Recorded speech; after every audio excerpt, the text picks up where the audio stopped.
بسم اللہ الرحمن الرحیم۔ شروع اللہ تعالیٰ کے نام سے جو بڑا مہربان اور نہایت ہی رحم کرنے والا ہے۔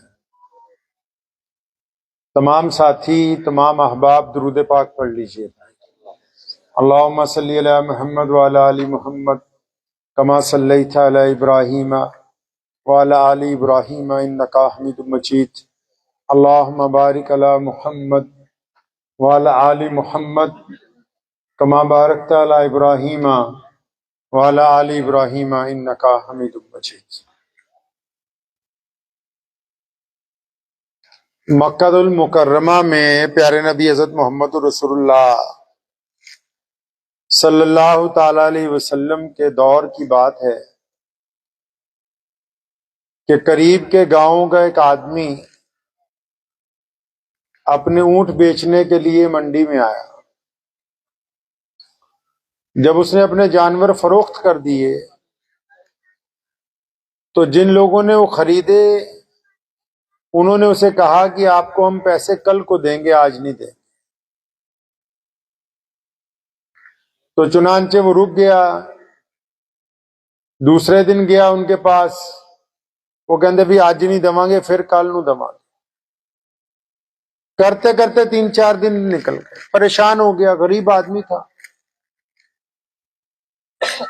تو وہ بیت اللہ میں گیا۔ بیت اللہ میں اسلام لانے سے پہلے بھی لوگ طواف کرتے تھے، تو وہاں اس نے جا کے پوچھا بھی یہاں مکے کے جو بڑے لوگ ہیں وہ کون ہیں، جو پردھان وغیرہ ہیں، جو صدر ہیں، چودھری ہیں، وہ کون لوگ ہیں؟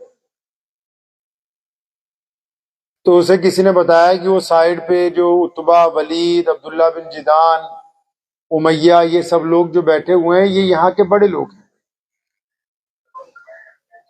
تو اس نے پھر ان سے رابطہ کیا، ان کو کہا کہ جی میں مکے کے قریب کے گاؤں سے آیا تھا، میں اپنے اونٹ بیچے، جس بندے نے خریدے انہیں مال بھی رکھ لیا، پیسے بھی نہیں دیتا۔ تو امیہ وہاں پر موجود تھا، مکے کا ایک بہت بڑا اس دور کا گنڈا ہے،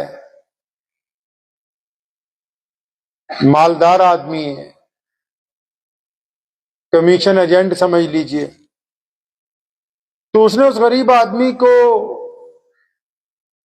کہا اچھا نام تو بتاؤ، تمہارے پیسے مارے کس نے بھائی؟ تو جب اس بندے نے کہا جی میرے پیسے ابو جہل نے مارے ہیں، تو امیہ ہنسنے لگا زور زور سے۔ تو ابو جہل تو مکے کا سب سے بڑا چودھری تھا، سب سے بڑا گورنر ہی وہی تھا، اور ان بدماشوں کا لیڈر بھی۔ تو امیہ کے دماغ میں ایک شرارت آئی۔ ہمارے پیارے نبی حضرت محمد صلی اللہ علیہ وسلم روزانہ خانہ کعبہ کے ساتھ ٹیک لگا کے بیٹھا کرتے، تو اس نے اس بندے کو ہاتھ پکڑا اور ادھر اشارہ کر کے کہا کہ وہ دیکھتے ہو وہ سفید کپڑوں میں خانہ کعبہ کے ساتھ ٹیک لگا کے جو بیٹھے ہیں؟ کہ ہاں دیکھتا ہوں۔ تو کہنے لگا بس ان کے پاس چلا جا، وہ تیرے پیسے دلوا دیں گے۔ اور یہ اتنا کہہ کے امیہ ہنسنے لگا۔ اب وہ غریب آدمی سوچتا ہے کہ نہیں یار میرے سے مذاق بھی کر رہا ہے، یہ رستہ بھی بتا رہا ہے مجھے میرے پیسے نکلوانے کا۔ تو خیر مرتا کیا نہ کرتا، وہ پیارے نبی حضرت محمد صلی اللہ علیہ وسلم کے پاس چلا۔ تو جن لوگوں نے نبی علیہ الصلوۃ والسلام کو پہلی دفعہ، ہمارے نبی صاحب صلی اللہ علیہ وسلم کو جنہوں نے پہلی دفعہ دیکھتا تھا جب کوئی، تو اپنے پاس سے ان کا نام رکھ لیتا تھا پیاری صورت والے۔ تو اس نے جب حضور صلی اللہ علیہ وسلم کو دیکھا تو سلام کیا ہے کہ پیاری صورت والے۔ تو محمد صلی اللہ علیہ وسلم نے اس کو دیکھتے ہی کیا فرمایا؟ 2 باتیں کہیں تو اس کی آنکھوں میں آنسو آ گئے۔ فرمایا تم تو مجھے مسافر لگتے ہو، پریشان بھی لگتے ہو۔ تو اس نے کہا ہاں سونی صورت والے، میں مسافر بھی ہوں، پریشان بھی ہوں۔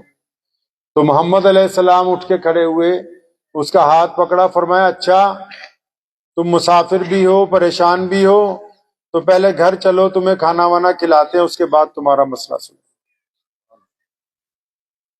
تو اللہ کے نبی علیہ السلام اس کو گھر لے گئے۔ اس کے منہ ہاتھ دھلوایا، کھانا کھلوایا. جب اس کے ہوش ٹھکانے آ گئے تو پوچھا ہاں آپ بتاؤ کیا بات ہے. ادھر امیہ نے ایک جاسوس بھیج دیا پیچھے. اس کو پتا تھا کہ محمد صلی اللہ علیہ وسلم کے دروازے تک کوئی جائے خالی تو آ نہیں سکتا. ابو جہل نے پیسے مارے. ابو جہل تو روز چاہتا ہے کہ کسی طرح حضرت محمد صلی اللہ علیہ وسلم سے ٹکراؤ ہو جائے. اب محمد صلی اللہ علیہ وسلم جب اس بندے کی مدد کے لیے جائیں گے، ٹکراؤ ہوگا، لڑائی ہوگی. تو اس نے جاسوس پیچھے لگا دیا کہ مجھے بتانا بھی کیا ہوا، تاکہ جب لڑائی شروع ہو جائے ہم بھی آ کے مزے لیں گے. تو چنانچہ آپ صلی اللہ علیہ وسلم نے اس بندے سے پوچھا کس نے تمہارے پیسے رکھ لیے، کس نے مال رکھ لیا؟ اس نے کہا جی ابو جہل نام کا ایک بندہ ہے. تو محمد علیہ الصلوۃ والسلام نے اس کا ہاتھ پکڑا اور میں چلو ہم دلوا دیتے ہیں تمہارے پیسے. آپ صلی اللہ علیہ وسلم اس کو لے کے چل پڑے. پتہ یہ لگا کہ کسی غریب آدمی کا کام کروانے کے لیے اس کے ساتھ چل کے جانا بھی محمد الرسول اللہ کی.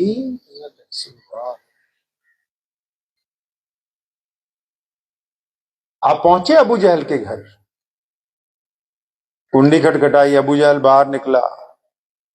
نبی علیہ السلام نے ڈانٹا، فرمایا اب غریبوں کے بھی پیسے مارنے لگا تو ہے، جلدی کر اس کے اونٹوں کے پیسے لا. تو ابو جہل کانپتا ہوا گیا. ادھر وہ مخبر دیکھ رہا ہے. تو ابو جہل کانپتا ہوا گیا تو اندر سے درم و دینار کی تھیلی لے کے آیا، اس بندے کو دی. محمد علیہ السلام نے فرمایا دوبارہ ایسا نہ کرنا کسی کے ساتھ. اب وہاں سے چل پڑے آپ صلی اللہ علیہ وسلم.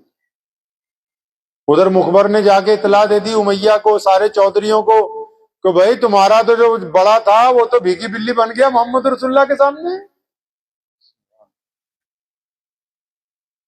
ادھر نبی علیہ الصلوۃ والسلام نے کیا کیا سنی.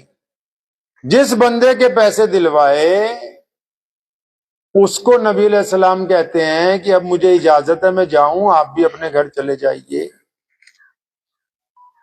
کسی نے کہا ہے نا کہ خود ہی بھیک دیں خود ہی کہیں منگتے کا بھلا ہو. تو آپ علیہ الصلوۃ والسلام کو اس بندے نے ہاتھ پکڑ کے کہا کہ یہ سونی صورت والے مجھے اپنا نام تو بتائیں کہ میرا محسن کون ہے، میری مدد کرنے والا کون ہے. تو محمد صلی اللہ علیہ وسلم نے کہا میرا نام محمد ہے، میں اللہ کا سچا رسول ہوں. تو اس بندے نے کہا ہاں جب میں مکے میں آیا مجھے بہت سارے لوگوں نے بتایا تھا کہ یہاں محمد نام کے ایک شخص ہیں صلی اللہ علیہ وسلم جو اپنے آپ کو اللہ کا سچا رسول بتاتے ہیں، اور تم ان سے کبھی ملنا نہیں، کیونکہ اگر کوئی ان سے مل لیتا ہے تو پھر انہی کا ہو جاتا ہے. تو چنانچہ اس شخص نے محمد رسول اللہ صلی اللہ علیہ وسلم کے دست حق کے اوپر کلمہ لا الہ الا اللہ محمد رسول اللہ. ادھر امیہ ابو جہل کے پاس پہنچ گیا، ہماری بےزتی کروا دی. کہنا بےزتی نہیں، اپنی جان بچائی. محمد صلی اللہ علیہ وسلم اس بار جب اس مرتبہ جب آئے تو ایک بڑا اژدہا ہوا میں اوپر لہرا رہا تھا. میرا ایمان تھا کہ آج اگر محمد رسول اللہ کی بات نہیں مانی تو یہ تجھے جان سے دے جائے گا.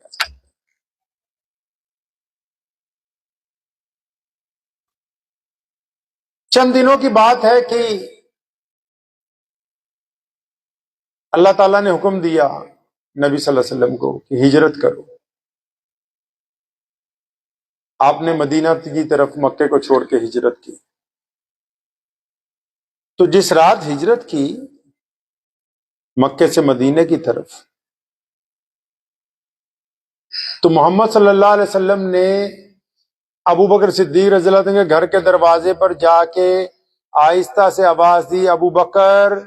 اندر سے آواز آئی لبیک یا رسول اللہ. نبی علیہ السلام بڑے حیران ہوئے. فرمایا ابو بکر آپ جاگ رہے ہیں، کھڑے ہیں، تیار ہیں، دروازے کے پیچھے ہی، آپ کو کیسے پتا کہ ہم نے جانا تھا؟ فرمایا یا رسول اللہ آپ نے پچھلے مہینے کہا نہیں تھا تیار رہنا کسی بھی وقت جانا ہوگا؟ جس دن سے آپ نے کہا اس دن سے تو ابو بکر رات کو سویا ہی نہیں، ساری رات دروازے پہ کھڑا رہتا ہے کہ کب میرے محمد علیہ الصلوۃ والسلام کی آواز آ جائے گی۔ اب چل پڑے اللہ کے رسول اور سیدنا ابو بکر صدیق۔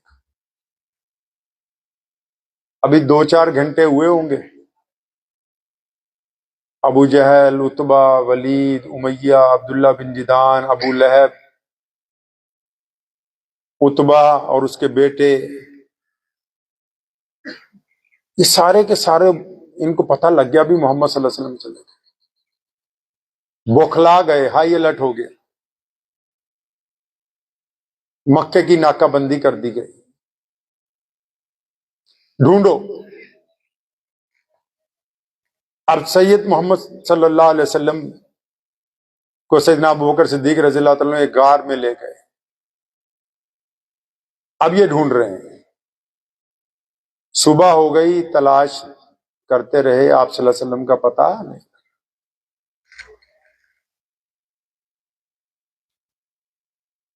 چنانچہ دوسرا دن سارا نکل گیا، پتہ نہیں لگا، پھر رات آئی، تلاش جاری رہی، پتہ نہیں لگا۔ تیسری صبح جب ہوئی،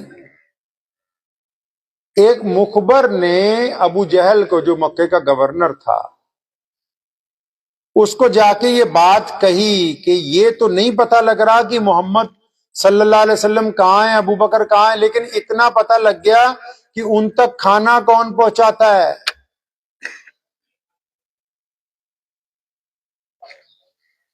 تو ابو جہل نے پوچھا بھئی کون پہنچاتا ہے کھانا؟ جی ابو بکر کی جو بیٹی ہے نا، اسماء بنت ابو بکر، نوجوان لڑکی ہے، وہ رات کے کسی پہر گھر سے نکلتی ہے کھانا لے کے نبی علیہ الصلوۃ والسلام کے لیے، اس کو پتہ ہے۔ تو چنانچہ ابو جہل نے اپنے سپاہیوں کے ساتھ سیدنا ابو بکر صدیق کے گھر پہ دھاوا بول دیا، دروازہ کھٹکھٹایا تو اسماء بنت ابو بکر رضی اللہ عنہ نے اتفاق سے دروازہ کھولا،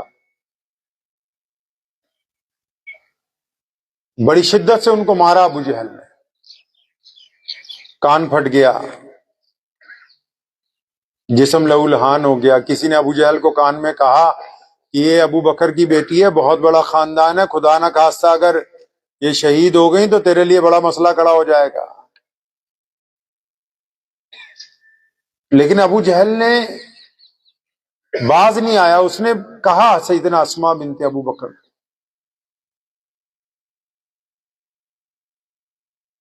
کہ بتا کہاں ہے محمد صلی اللہ علیہ وسلم؟ سنو، اسماء رضی اللہ تعالیٰ عنہ فرماتی کہ میرے دل نے کہا کہ اسماء، تمہارے پیارے نبی علیہ السلام نے تو کہا تھا بیٹا اسلام میں جھوٹ بولنا حرام، جھوٹ بولنا۔ اسماء تجھے تو پتا ہے کہ رسول اللہ کہاں ہے، تمہارے ابا کہاں ہیں ان کے ساتھ، تجھے تو پتا ہے، لیکن اگر تم بتا دو گی تو یہ نعوذ باللہ رسول اللہ صلی اللہ علیہ وسلم کو نقصان پہنچے۔ تو امام بخاری نے وہ لفظ قلم بند کیے ہیں سیدنا اسماء بنت ابو بکر رضی اللہ تعالی عنہ کے، انہوں نے بڑی جرت کے ساتھ کھڑے ہو کے ابو جہل سے کہا تھا کہ یہ مکے کے چودھری، مجھے رب کعبہ کی قسم ہے، مجھے پتا ہے کہ میرے نبی صلی اللہ علیہ وسلم کہاں ہیں، لیکن خدا کی قسم میں تجھے بتاؤں گی نہیں، تجھ میں جتنی طاقت ہے لگا لے، تو میری زبان سے رسول اللہ کا پتہ معلوم نہیں۔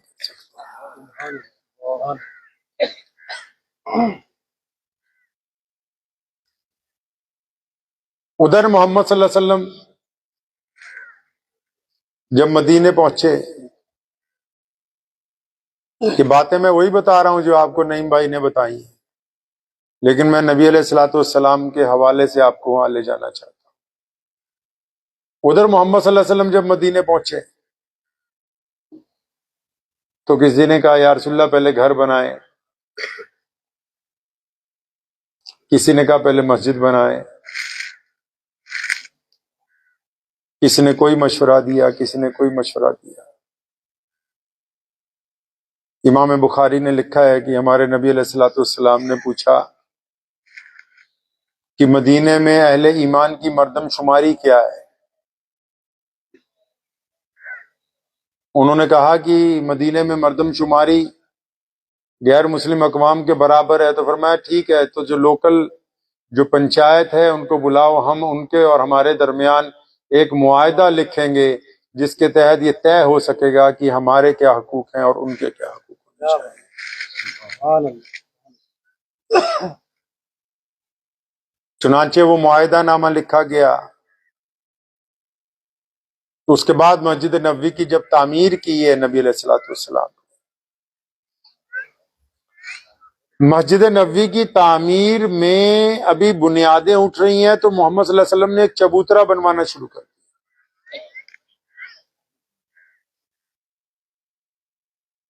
کسی نے پوچھا یا رسول اللہ یہ کیا ہے؟ فرمایا جو یتیم ہوں گے، مسکین ہوں گے، محتاج ہوں گے، بے گھر ہوں گے، لولے لنگڑے ہوں گے، جو اندھے ہوں گے، جن کا ذہن کام نہیں کرتا ہوگا، جو بے گھر ہوں گے، جن کا ساتھ کوئی نہیں دے گا، دنیا کا پہلا یتیم خانہ، دنیا کا پہلا مدرسہ، دنیا کی پہلی NGO، دنیا کا پہلا شیلٹر ہوم. محمد صلی اللہ علیہ وسلم نے فرمایا یہاں وہ لوگ رہیں گے نا، ہم پہلے ان کا خیال رکھیں گے، ان کو کھانا کھلائیں گے، بعد میں خود.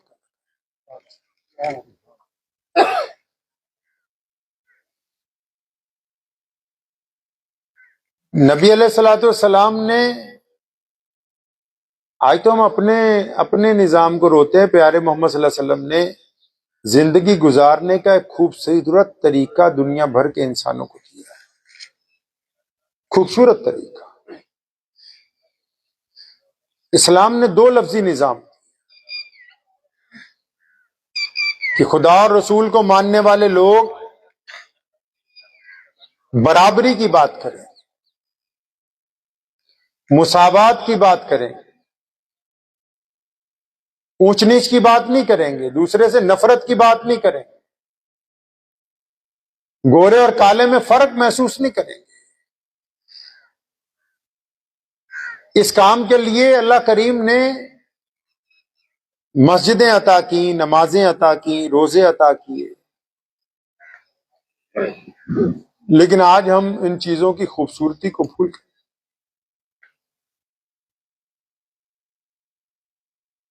مسجد جب ہم جاتے ہیں وہ اس لیے تو نہیں بنائی کہ یہاں نماز پڑھنی ہے، نہیں، وہ اس لیے بنائی تھی کہ جماعت سے نماز پڑھیں. جماعت اس لیے تو نہیں بنائی کہ آپ لوگ آئیں اور نماز پڑھ کے چلے جائیں، نہیں، فرمایا کندھے سے کندھا جوڑ کے. کندھے سے کندھا اس لیے تو نہیں جڑوایا تھا کہ بیچ میں سے ہوا نہ گزرے، بلکہ اس لیے جڑوایا تاکہ تمہارے دل آپس میں مل جائیں، ایک دوسرے کے دکھ درد کو، تکلیف کو آپ سمجھنے والے. مسجد کی خاصیت یہ ہے، ابھی ہم لوگ آئے، نماز شروع ہو گئی، ظہر کی جماعت ہو رہی تھی، آپ نے ہمیں بطور مہمان بلایا، لیکن جب نماز شروع ہو گئی ظہر کی، ہمیں کہاں جگہ ملی؟ 8ویں صف میں جا کے دروازے کے پیچھے. یہ خوبصورتی ہے مسجد کی. جو غریب ہو، مسکین ہو، محتاج ہو، پلے دار ہو، کاریگر ہو، جو پہلے آئے گا وہ آگے کھڑا ہو. خدا کے گھر میں کوئی چوتھری نہیں ہے، خدا کے گھر میں کوئی بڑا نہیں ہے، خدا کے گھر میں کوئی رئیس نہیں ہے، کوئی حسین نہیں ہے، کوئی اپنے عہدے کی وجہ سے، اپنے رتبے کی وجہ سے کسی کی گردن پھلانک کے آگے نہیں جا سکتا ہے. وہ سبق دیتی ہے مسجد بار بار آپ کو کہ دیکھو، الگ الگ رنگ نسل سے تعلق رکھنے کے باوجود جب خدا کے حضور کھڑے ہونا ہے تو آپ جس طرح مرضی کھڑے ہو جائیے، آپ دوسرے سے اپنے سے کمتر نہ سمجھیں اس کو. محمد صلی اللہ علیہ وسلم کا جو پیغام پوری دنیا میں گیا ہے، آج اسلام پوری دنیا کا سب سے بڑا دین ہے، وہ اس لیے نہیں کہ ہمارے پاس طاقت زیادہ ہے، تعداد زیادہ ہے، نہیں، وہ اس لیے کیونکہ محمد صلی اللہ علیہ وسلم نے انسانوں کی دکھتی ہوئی رگ کو پکڑا. وہ دکھتی ہوئی رگ کیا تھی؟ لوگ کہتے ہیں، سرکاریں کہتے ہیں کہ آپ کو روٹی دے سکتے ہیں، کپڑا دے سکتے ہیں، مکان دے سکتے ہیں، لیکن محمد صلی اللہ علیہ وسلم نے حکم فرمایا اگر آپ کو کسی کو کچھ دینا ہے تو اس کو عزت نفس کا خیال رکھو، اس کو عزت بانٹو. اگر آپ کسی کو عزت نہیں دے سکتے تو پھر آپ اس کو کچھ بھی نہیں دے سکتے. یہ کس بات کی اتنی دیر گفتگو کر رہے تھے نعیم بھائی؟ کھوئی ہوئی عزت کی واپسی کی تو بات کر رہے. کھا پی تو رہے ہیں ہم، گھر تو آرام دیں، گاڑیاں تو اچھی ہیں. دنیا کی تمام اقوام، اسلام یہ کہتا ہے خود بھی عزت سے رہو، دوسروں کا بھی عزت سے خیال رکھو. اسلام نے اسی لیے عبادات کو بنایا. عبادات اس لیے نہیں بنائی کہ خدا راضی ہو جائے گا، نہیں، بلکہ عبادتیں اس لیے بنائیں کہ عبادتوں کے ذریعے عادتیں اچھی ہو جائیں. عبادت سے بہتر تو کوئی طریقہ ہے ہی نہیں آپ کو یونائٹ کرنے کے. اکثر آپ لوگ ماشاءاللہ فتوے دیتے رہتے ہیں آپس میں ایک دوسرے کو.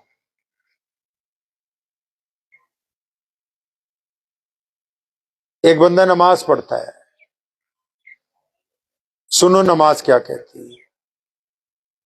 آپ نماز پڑھتے ہیں، روزہ رکھتے ہیں، یا کوئی بندہ 5 وقت نماز پڑھ رہا ہے، نماز بھی پڑھتا ہے، مسجد سے باہر نکل کے کسی کی بیٹی کی طرف گندی نگاہ بھی ڈالتا ہے.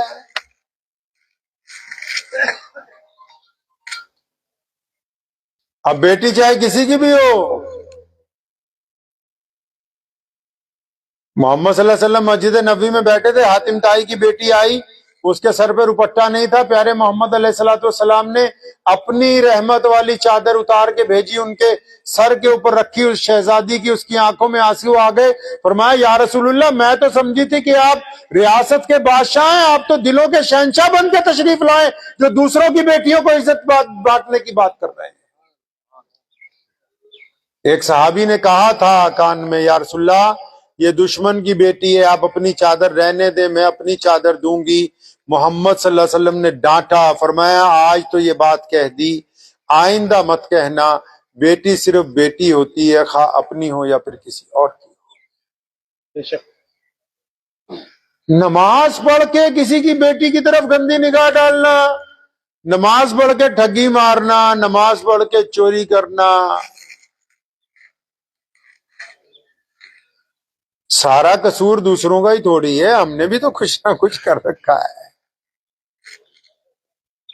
اپنی شکل کو اچھی طرح موبائل کے کیمرے میں دیکھیے، اور پھر اگر آپ کا کیمرہ یہ کہتا ہے کہ اس فوٹو کو دیکھ کے کوئی ہندو بھائی، کوئی سکھ بھائی، کوئی دلت بھائی یہ کہے گا کہ یہ یار عبد الرحمن ایماندار ہے، یار یہ میرے ساتھ کبھی بے ایمانی نہیں کی ہے، یار یہ کبھی شراب نہیں پیتا، یار یہ اس کے پاس جتنا مرضی پیسہ رکھ دو پورا واپس لوٹاتا ہے. اگر تو آپ کی فوٹو دیکھ کے آپ کا دل یہ گواہی دیتا ہے کہ یہ فوٹو اچھی ہے تو آپ اچھے مسلمان ہیں. اگر آپ کا دل ہی یہ کہتا ہے کہ یہ فوٹو کسی ٹھگ کی ہے، کسی بلاتکاری کی ہے، کسی چور کی ہے، کسی بے ایمان کی ہے، تو پھر اس فوٹو کو اچھا بنانا آپ کی ذمہ داری. ہم اپنے قوت عمل سے آگے بڑھیں گے. جن لوگوں کی ضرورت ہے ہمیں، اس میں بھی مسلم سنگٹھن پنجاب میں ہمیں نام نہاد لوگوں کی ضرورت نہیں ہے. ہم وہ لوگ نہیں ہیں جو ایک دوسرے کو ہار پہنا کے خوش ہو جائیں. ہم قوم کے مستقبل کی بات کر رہے ہیں. ہم نے ہر دور میں محمد صلی اللہ علیہ وسلم کے حکم کے مطابق قائم کیا ہے. سن 1936 میں میرے دادا رئیس الاحرار مولانا حبیب الرحمان لدھیانوی رحمۃ اللہ علیہ، انگریز نے پشاور تک ریلوے اسٹیشنوں پر گھڑے رکھوا دیے.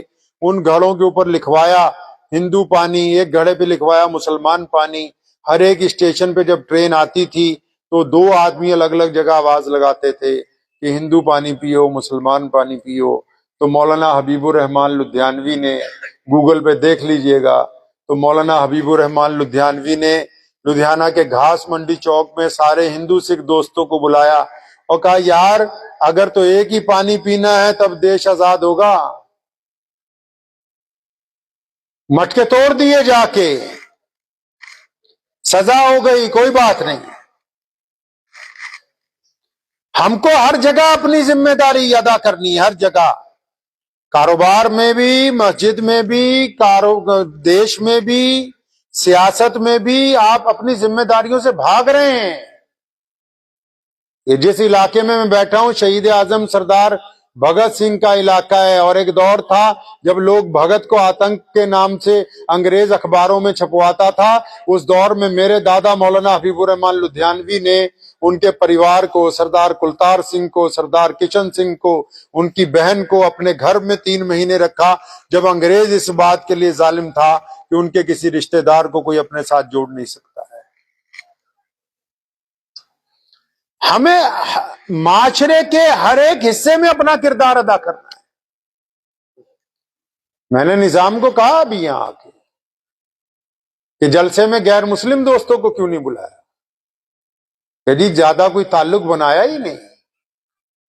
ہم جس ملک میں رہتے ہیں، محمد رسول اللہ صلی اللہ علیہ وسلم نے جو ہمیں فن دیا ہے، اس کی طاقت کے ذریعے پوری کائنات میں اسلام نے اپنی محبت کی خوشبو بکھیری ہے۔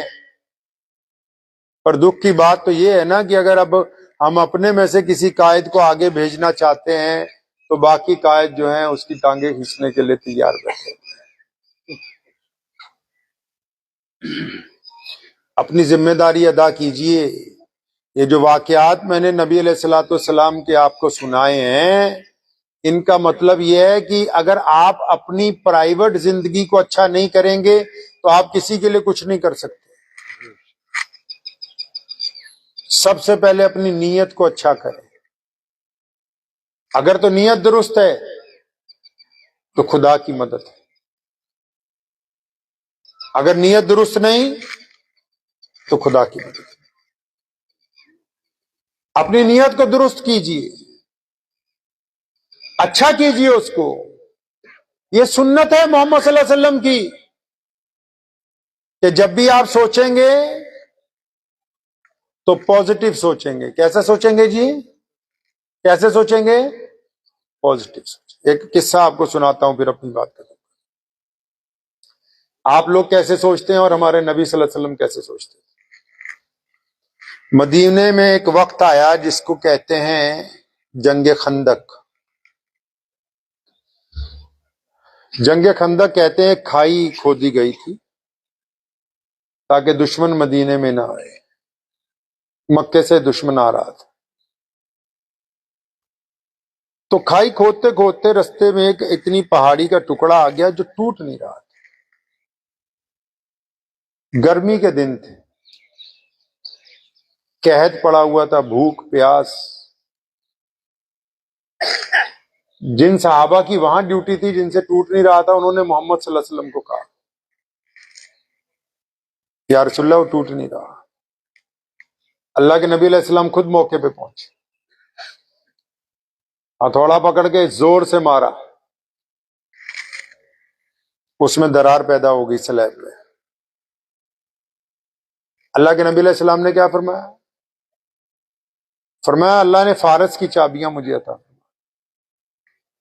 دوسرا ہتھوڑا مارا تو اس کے ٹکڑے ہو گئے، فرمایا اللہ نے کیسر و کسرا کی چابیاں مجھے عطا فرمائی۔ یعنی آپ حالات دیکھیں، بھوک ہے، پیاس ہے، قحط ہے، دشمن سر پہ کھڑا ہوا ہے، وہ اپنے صحابہ کو ڈانٹ نہیں رہے، ڈرا نہیں رہے، بدترین حالات میں بھی اپنے لوگوں کو حوصلہ دینے کی بات کرتے۔ آپ کیا کرتے ہو؟ اپنے گھر میں ہی کیا کرتے ہو بتاؤ؟ کوئی بیمار ہو جاتا ہے تو اس کو ڈراتے ہو، کسی کا کاروبار بیٹھ جاتا ہے اس کو ڈراتے ہو، کوئی آپ کے لیے نکل کے آگے آنا چاہتے ہو اس کو ڈراتے ہو، کوئی دین کی خدمت میں لگ جاتا ہے اس کو ڈراتے ہو، چاہے کوئی غیر مسلم ہی پڑوسی کیوں نہ ہو، دوست کیوں نہ ہو، اس کا کوئی نقصان ہو گیا ہو، اس کو حوصلہ دینے کی بجائے اس کو بھی ڈرا دے، یار بہت برا ہوا، برا حال ہے اب تو۔ محمد صاحب صلی اللہ علیہ وسلم نے ایسی تعلیم نہیں دی۔ اللہ کے نبی نے فرمایا لوگوں کو خوشخبریاں بانٹو، ان کو حوصلہ دو، ڈراؤ نہیں ان کو ڈرانے کی بات نہ کیجئے لوگوں کو آپ۔ اور یہ جو لوگوں میں اینک اتار لیا کیجئے، لوگوں میں صرف مسلمان ہی نہیں آتے، سارے ہی آتے ہیں، لوگوں میں سارے ہی آتے ہیں، لوگوں کو ڈرائیں نہیں۔ اور جو لوگ چاہتے ہیں کہ آپ کو سنگٹھت کر کے ایک جگہ لا کے آپ کو عزت اور وقار کا راستہ دکھائیں، اخلاص کے ساتھ۔ آپ نے کبھی مسجد کو دھیان سے دیکھا نہیں اصل میں۔ جب نماز ہوتی ہے نا، امام آگے کھڑا ہوتا ہے، وہ اس لیے کھڑا ہوتا ہے آگے تاکہ سارے چودھریوں کو، بدماشوں کو، گنڈوں کو، پڑھے لکھوں کو، پروفیسروں کو، ڈاکٹروں کو، انجینئروں کو، مالداروں کو، امیروں کو، غریبوں کو یہ سب بتا دیں کہ بھائی اگر تو اللہ کے حضور بات کرنی ہے، بڑی عدالت میں اپنا مقدمہ رکھنا ہے، تو سب نے پیچھے چپ ہو کے کھڑا ہونا ہے، ایک ہی آدمی بات کرے گا۔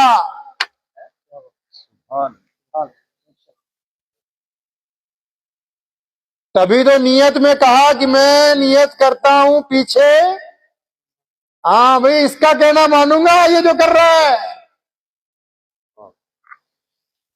آپ نے توجہ ہی نہیں کبھی۔ اگر آپ نماز کو ہی سمجھ لیں، آپ کو سیاست سمجھ آ جائے۔ نماز کی ادائیگی میں چوں چرا نہیں ہے۔ امام کہے گا کہ قیام میں رہنا ہے تو آپ کو قیام میں رہنا ہوگا۔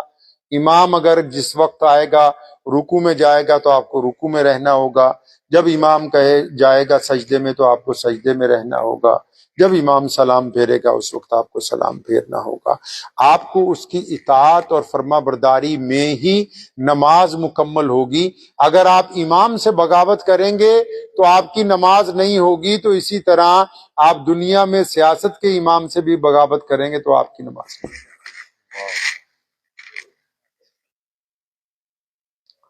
ہم دوسروں کو نہیں کوستے ہیں، ہم اپنوں کی بات کرتے ہیں، کیونکہ محمد صلی اللہ علیہ وسلم نے ہمیں سکھایا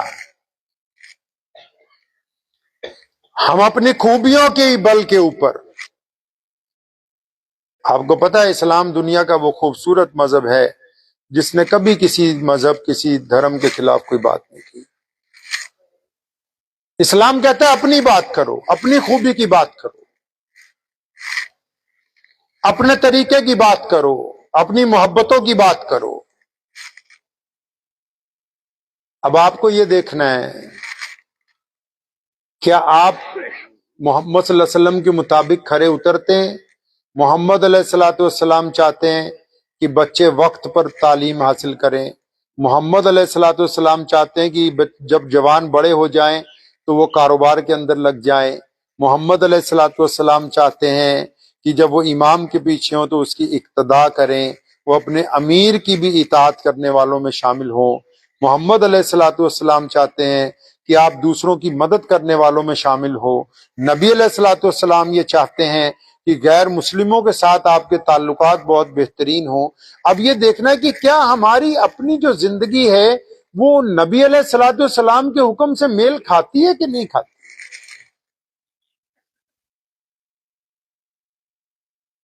کچھ تبدیلی لائیے، لائیں گے انشاءاللہ تعالی۔ نماز سے سیکھیں دین کی طاقت۔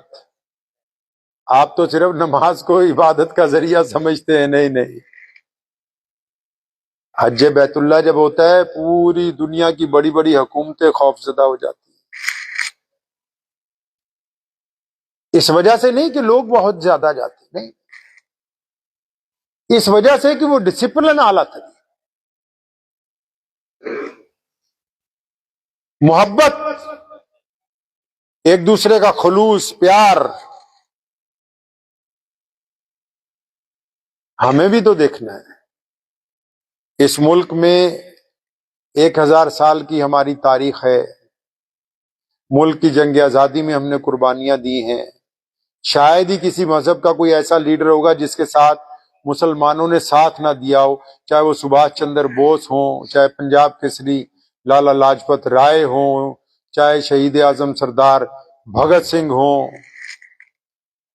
کوئی ایسا لیڈر نہیں ملے گا آپ کو کہ جس کے دائیں یا بائیں مسلمانوں نے اپنے ملک کے لیے قربانیاں نہ دی۔ تو اس لیے ایک بات بار بار کہتا ہوں، میں کل پرسوں بھی کہی تھی، کچھ لوگوں کو پتہ لگا ناراض ہو گئے۔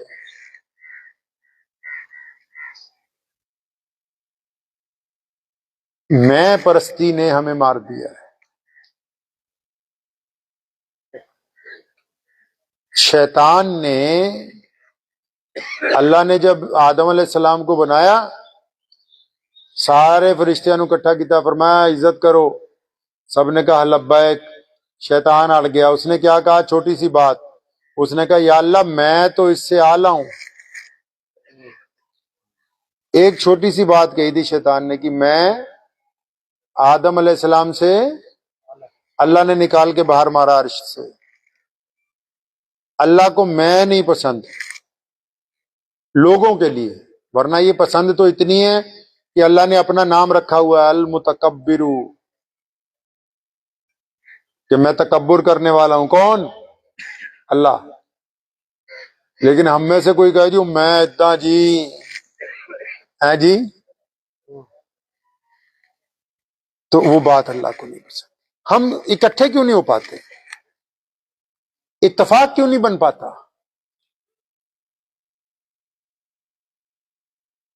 کیونکہ ہماری انا بیچ میں پھنسی ہوئی۔ صحابہ کرام رضی اللہ تعالی اجمعین کی جماعت کیوں کامیاب تھی؟ بلال حبشی جب اذان دینے کے لیے بیت اللہ کی چھت پر چڑھے تو صحن میں شہزادہ مکہ سیدنا ابو بکر صدیق رضی اللہ تعالیٰ عنہ، رئیس مکہ سیدنا عمر بن خطاب رضی اللہ تعالیٰ عنہ، اور وہاں کے دولت مند رئیس سیدنا عثمان ذی النورین رضی اللہ تعالیٰ عنہ، اور وہاں کے شیر مولا علی شیر خدا رضی اللہ تعالیٰ عنہ، اور وہاں کے عرب پتی مولانا سیدنا عبد الرحمن بن عوف رضی اللہ تعالیٰ عنہ، اور امین الامت حضرت ابو عبیدہ بن جراح رضی اللہ تعالیٰ عنہ، رسول اللہ کے چچا سیدنا عباس رضی اللہ تعالیٰ عنہ، مسلمانوں کا سب سے بڑا جرنیل سیدنا خالد بن ولید رضی اللہ تعالیٰ عنہ، اتنے، اور سیدنا ابو ذر غفاری جو فقراء صحابہ میں سے ہیں، وہ سارے کے سارے موجود ہیں۔ اور جب کہا گیا کہ بلال اذان دے گا، سب نے اپنی گردنیں جھکا لی۔ اس نثار کی وجہ سے، ان محبتوں کی وجہ سے اسلام آج یہاں تک پہنچا ہے۔ اسی پھاٹ جاننے کہ یار میری فوٹو بیچ میں ہے کہ نہیں؟ نہیں، تیری نہیں آئی ہے۔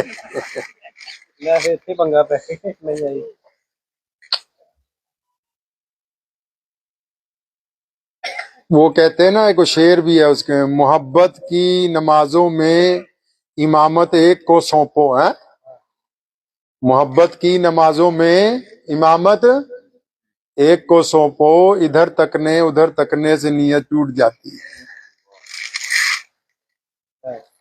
کام کوئی بھی ہو، اگر آپ اپنے آپ کو سمرپت کریں گے، نچھاور کریں گے تو کامیاب ہیں۔ اور اگر آپ میں آنا پھنسی ہوئی ہے جی میں ہی میں، تو پھر آپ آگے نہیں بڑھیں گے۔ جڑیے آپس میں، لوگوں کو جوڑیے، جو غیر مسلم دوست ہیں، بھائی ہیں، جن کو اسلام کے متعلق کوئی غلط فہمی بھی ہے، اس کو اپنی زبان سے نہیں، اپنے کردار سے دور کیجیے۔ اپنے کردار سے۔ اوے مسلمان دودھ پاندا تے جو پانی نہیں ہے، اور اگر وہ پانی پا رہا ہے تو وہ مسلمان نہیں ہے۔ کہ مسلمان گلے کے اوپر بیٹھا ہے تو 1 روپے کی بے ایمانی نہیں کرے گا۔ اپنے کردار کو مضبوط کرو۔ آج بھی ہم پنچایت میں بیٹھ جائیں نا، اگر 2-4 غیر مسلم دوستوں کے ساتھ، اور کوئی مسلمان جھوٹ بولے تو سامنے والا غیر مسلم دوست کیا کہتا ہے؟ کوئی یار شرم نہیں آتی تو مسلمان ہو کے جھوٹ بولی جانا ہے؟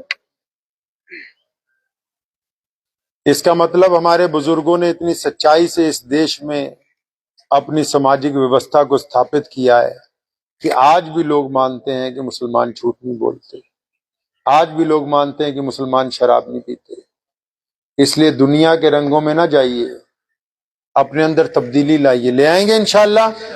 تو دعا کیجیے اللہ کریم ہمارے بھائی ایڈوکیٹ محمد نعیم صاحب کو استقامت عطا فرمائے، ان کے ساتھیوں کو استقامت عطا فرمائے، اور جو بھی لوگ ساتھ میں جڑتے چلے جائیں ان میں اخلاص ہو، ایک دوسرے کو کہنا ماننے کی اور ایک دوسرے کا اطاعت کرنے کی، فرما برداری کرنے کی ان کے اندر جذبہ ہو۔ وآخر دعوانا الحمدللہ۔